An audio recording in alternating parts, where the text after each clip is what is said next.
एक राजा का ने कहा, वो काना था, लंगड़ा भी था, तो उसने कहा कि मेरा एक ऐसी मूर्ति बनाओ, एक ऐसा चित्र बनाओ जिसमें मेरा राजत्व भी झलके, मेरा सब कुछ शक्ति भी झलके, मैं कितना बड़ा राजा। और कानापन और लंगड़ापन फोटो में मूर्ति में आना नहीं चाहिए, और मूर्ति हूबहू बनना चाहिए। जैसा मैं हूं उसमें कहीं भी थोड़ी सी भी गलती नहीं होना चाहिए। मूर्ति हूबहू होवे और लंगड़ापन देखने में नहीं आए, कानापन देखने में नहीं आए, और राजत्व झलकना चाहिए, हमारी वीरता भी झलकना चाहिए। अब सारे कलाकार कहते साहब लंगड़े हो तो लंगड़े तो आओगे, काने हो तो काने तो आओगे, और हुबहू का ध्यान रखना, हुबहू रहना चाहिए, कहीं भी गड़बड़, काना हूं तो काना ही रहना चाहिए। सारे जितने शिल्पकार थे वे सब, ऐसा कभी होता नहीं, हुबहू में तो आप जैसे हो वैसे आओगे। बीरबल ने कहा साहब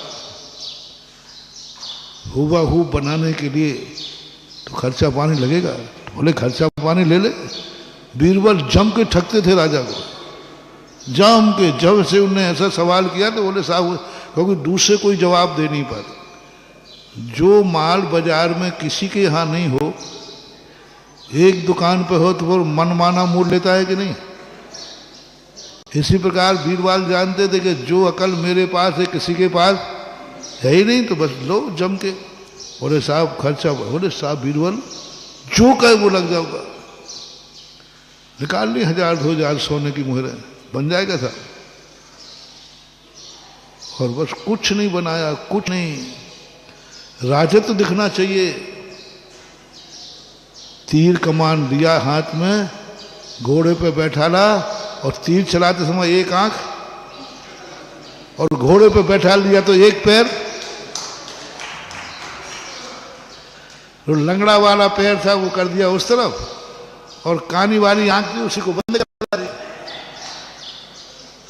बोलो हुबहू चित्र बना के नहीं, और कोई पकड़ भी नहीं पाया। ये दुनिया में जीना है तो बीरबल बन के जियो, तो जी जाओगे, इनाम भी पालोगे और राजा भी खुश हो जाएगा।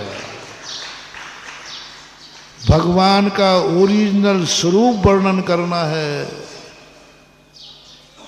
झूठ बोलोगे भगवान कहेंगे झूठ बोल रहा है, और ओरिजिनल वर्णन करोगे तो दुनिया एक ही प्रश्न करेगी, जब भगवान इतने परिग्रही है तो हम तो उससे कम है। लोग यही तो उदाहरण देते हैं। और आज हम भाई भाई थोड़े लड़ते हैं, तो आप हम लोगों को मना करते हुए देखो कैसे नार की जीभ लड़ रहे हैं, देखो कुत्ते जैसे लड़ रहे हैं। और आपके भरत बाहुबली लड़े थे, सो जब भरत बाहुबली जैसे तीर्थंकर के बेटे लड़ सकते हैं, हाथापाई पे उतर सकते हैं, आजा बेटा, चक्र चला सकते हैं, तो हम तो से अच्छे ही है। कम से कम हम अपने भाई से बातों ही से तो लड़ रहे, उठा के तो नहीं फेंक रहे, चक्र तो नहीं चला रहे। जनता बड़े आदमियों की कमी बहुत जल्दी पकड़ती है।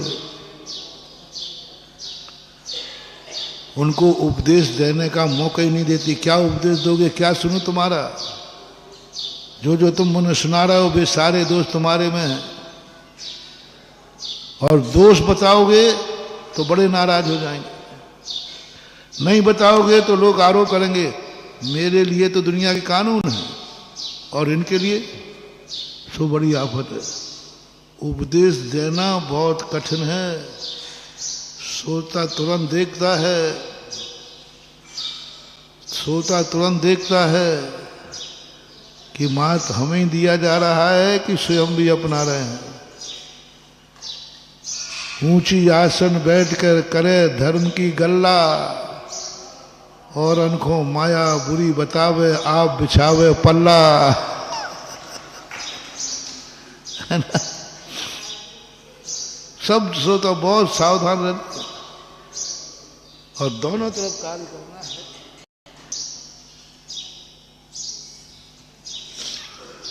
श्रोता भी खुश हो गया, अरे भैया बड़े विशाल वक्ता है, भगवान को भी नहीं छोड़ते, भगवान को भी निपटा दिया, स्वयं को भी नहीं छोड़ते, स्वयं को निपटा दिया। भगवान को भी कह रहे हैं, भगवान सबसे ज्यादा परिग्रह तो आपके पास है, सबसे ज्यादा तो राग आप में है, सबसे ज्यादा टेंशन आप में है, सबसे ज्यादा जो कुछ भी हमारे पास वो सब आपके पास है। जनता खुश,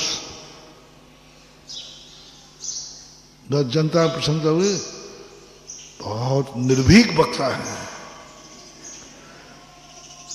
उनको भगवान का भी डर नहीं लगता। अब भगवान को निपटाकर हम तुम्हें निपटाए ना, तो तुम हमारी जो कहें हम वो सब तुम, हाँ ठीक महाराज जी, तो आप भगवान से ही नहीं डर रहे तो हमसे क्या डरोगे? जब भगवान को निपटा रहे तो फिर अपन को, भगवान को निपटाकर तुम्हारी जितनी चाहे धुलाई कर सकता हूं, तुम छिप भी नहीं बोलोगे। और डर ये भी है, इधर जनता खुश हो गई, भगवान नाराज हो जाएंगे, क्योंकि बड़े आदमियों के दोष निकालना, बड़े कभी खुश नहीं होते, क्योंकि वो बड़े हैं, क्योंकि बड़े हैं।